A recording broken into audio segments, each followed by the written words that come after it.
Hello YouTube! So it's been a while. I won't apologize though because I've done that enough and you guys probably know by now that I'm just really busy all the time. But I wanted to catch you up on stuff and just make a video so that you could know what's going on with me and answer some questions. So we'll start out with just personal stuff. I only have like a month and a half left before I graduate, which is crazy to me. I plan on having this be the end of my schooling, so it's a little bit bittersweet because even though I'm so ready to be done with school, which I'll talk about a little bit more in a few minutes, I am also just scared of not being in the cocoon of school, you know? Not only is it nice because you get loan money, so you don't actually have to be like earning a living, but you're just not quite in the real world yet. It's an interesting kind of limbo where people don't really expect you to be entirely an adult yet. So along with that, with it being so soon till we graduate, my friends and I, my fellow law students, have been going out so much, like probably way more than we should. But I think it's because we know that, you know, we're going to be graduating and starting bar review, and that's going to take up so much time. We're just not going to see each other much or have time to do anything fun. And then also just, like I said, the real world, it's coming, and, you know, we're not going to be able to go out for karaoke on a Tuesday night, which we've been doing a lot of, and Thursday nights. But it's really fun, and part of being able to do that is being in my last year. So if you're just starting law school or you're in it right now, just don't expect to have that much free time early on. So that is my social life.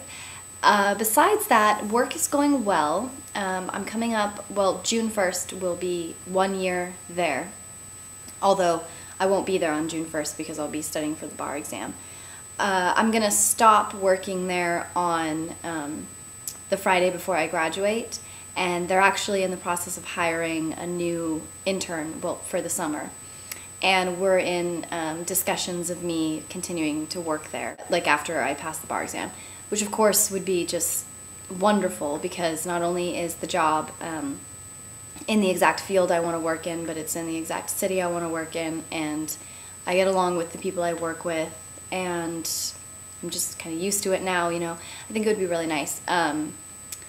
And honestly, like, I've discovered through living on loans for the past pretty much almost 7 years of my life that I can live on very little.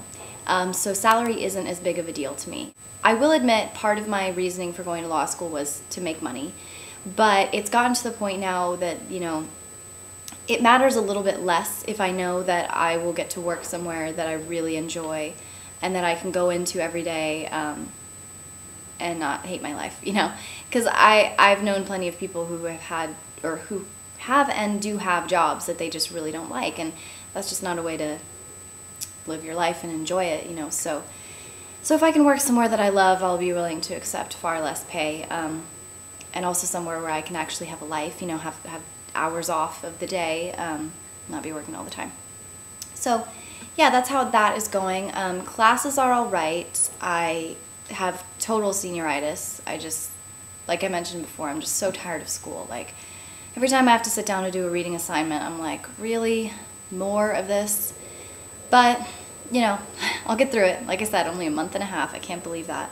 So that must mean I only have a few more weeks of classes before I have to study for finals. But speaking of studying, I took the MPRE last weekend, which I mentioned in another video is I think it stands for the Multi-State Professional Responsibility Exam, and it basically just tests you on lawyer and judge ethics.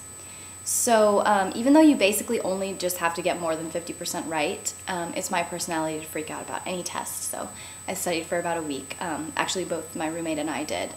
We took off a few classes and just stayed home and studied, which was nice to have someone else to do it with. And then we had to get up at like 6:30 on a Saturday and go take it on St. Patrick's Day, no less. But it was fine. The city that we took it in actually has one of my favorite bars, so we used that as an excuse to start drinking at like noon. And it was St. Patrick's Day. Oh, I went to Las Vegas for spring break, which was super awesome because my roommate and I had actually talked about how in all of our college and law school career, we'd never gone on like a typical spring break. In fact, I don't think I've technically gone anywhere on my spring breaks. Well, maybe, I mean, like I've visited home, like my parents, or I think one time I went to Georgia because I have family there. But yeah, besides that, we never like did Cancun or anything. So we went to Vegas, and it was his first time there, not mine. I've actually been there a lot, but just not on spring breaks. Anyways, we had fun. The weather was terrible though. It was so windy one of the days that they actually advised us to not go outside. But besides that, we just sat around and enjoyed the fact that we didn't have class or reading or anything. So that was amazing. And right now my friends and I are planning a trip for, we're planning a camping trip that we're going to go on a couple of days after we graduate, because we have a week off before our bar prep courses start, which is great because I had heard, I don't know if it was a rumor or if this is just how they used to do it, but I had heard that the bar prep courses started the day after graduation, which would have been awful. So we have a week off, so we're going to go camping, and that's going to be really amazing. And then, of course, everybody is talking about their bar trips because you need something to look forward to get you through, you know, bar preparation and the actual bar exam. So I'm thinking that I'm going to be going on a trip like the day after the bar exam ends, and I cannot wait already. All right, so moving on to questions. I have, in the time that it has elapsed since I've made a video, I've gotten a lot of questions, a lot of responses, which thank you guys so much, because it really means a lot that this is actually helping some people out there, and I have a lot of subscribers, which, well, it's a good and a bad thing that I have subscribers now.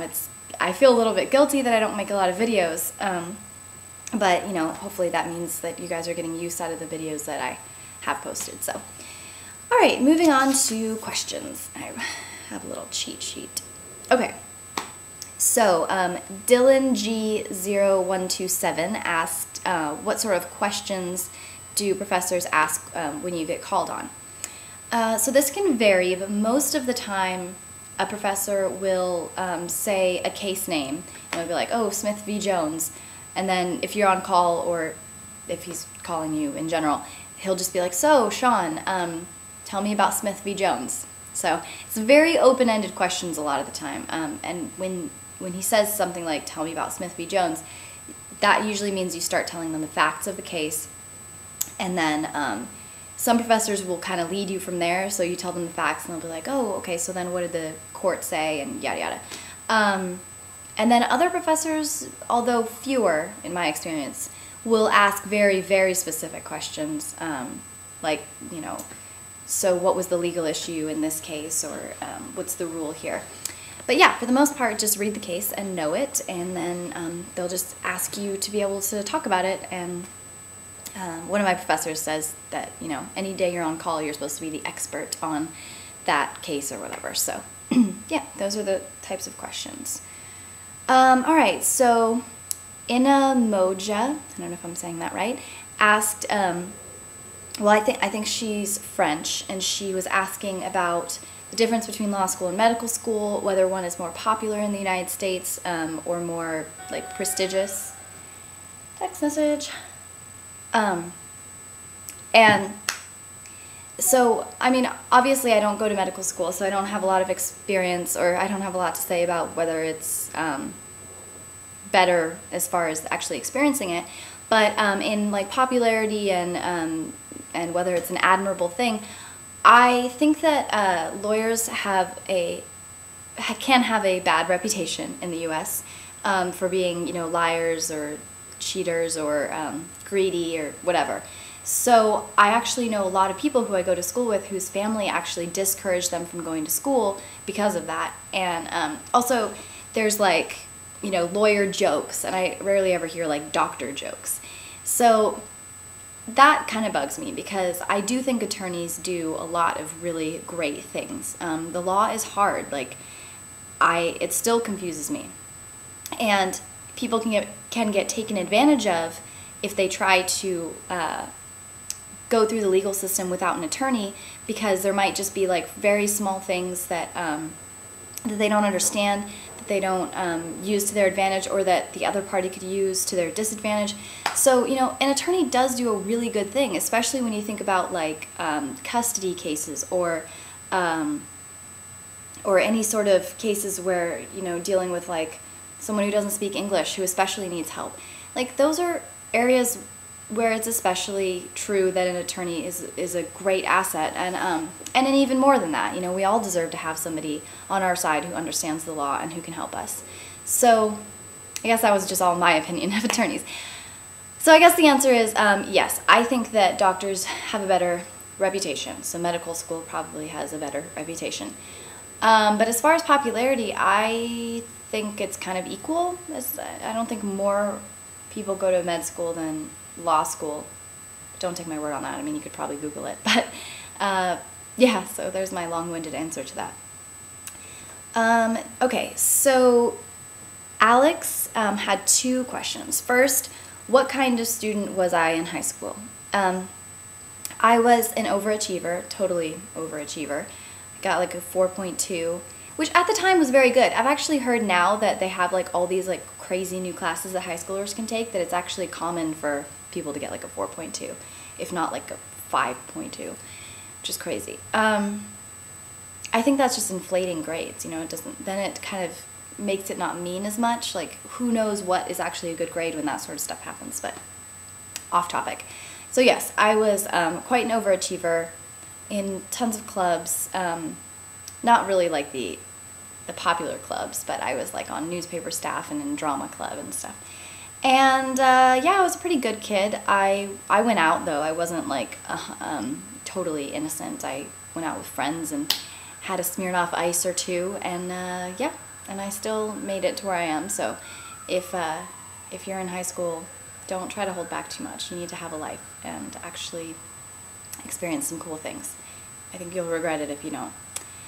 So, and then Alex's other question was basically the intensity and difficulty of law school. And yeah, I mean, I've kind of covered this in various videos. I feel like it's more fun than I expected, which is something you won't often hear. But I think that's just because I made a lot of really good friends, and since we're in it together, we can like complain and go out and, you know, and study together and all that. So I think that's very important for making it less intense and difficult. But, you know, there is a lot of reading. The tests are difficult, and they're a huge part of your grade. So, I don't know, it's just a balance, you know. Just go into it knowing it is going to be a lot of work, and you're going to need to devote a lot of time to it, but just don't take yourself too seriously, because otherwise you're just going to be like overwhelmed with it, you know. Find some friends that you can vent to, that you can laugh with, and maintain some sort of life outside of law school if possible. Okay, The Dilemma 99 asked what major, actually I wrote this question down odd. Just wrote what major question mark, so I don't know if they were asking what major I was or what major I suggest. Well, I was an American Studies major, which is just an interdisciplinary, you basically got to take whatever classes you wanted. And as I've said in other videos, when you're choosing a major, I would say choose a major that interests you, because you're more likely to get good grades if you're taking classes that interest you. And then good grades will look good on your application to law schools. And law schools do not care what your major was. In fact, I'm pretty sure that they like a little bit of diversity. I know a few people I go to law school with were music majors. So, I mean, obviously that has nothing to do with the law. It's just, it's nice to have different people in law school. We don't want all poli-sci or all pre-law, because we'd just all be doing the same thing. Meta Knight K Hotmail, long name, asked whether law students talk about their grades with each other. And I would say no, not really. Even like closest friends don't really talk about that. We say things like, how do you feel about that? Like, how do you feel about the torts exam? And then if the other person wants to offer up their grade, they can, but we don't ever ask like, what did you get on it? Because it's personal, and And this is just such a, you know, our grades can be really important and it can be a touchy subject, and I don't ever want to make someone feel awkward, and I think most other people don't either. So we just let them talk about it if they want to, you know. Next question. Bo Real Estate, we were actually in a conversation, so sorry I didn't respond, but asked about note-taking and exams, specifically like what computer I use, what Word program. I use an Apple. It's just a MacBook, and I take my notes on Microsoft Word, so just kind of standard. Fun fact though, I don't know if I've already said this, so I'm sorry, but I discovered that there are certain fonts that save you ink, and since I print so many notes, I started using it. So it's Century Gothic, so if you can stand having a one of the ones that isn't common, then you should do that because it totally saves ink.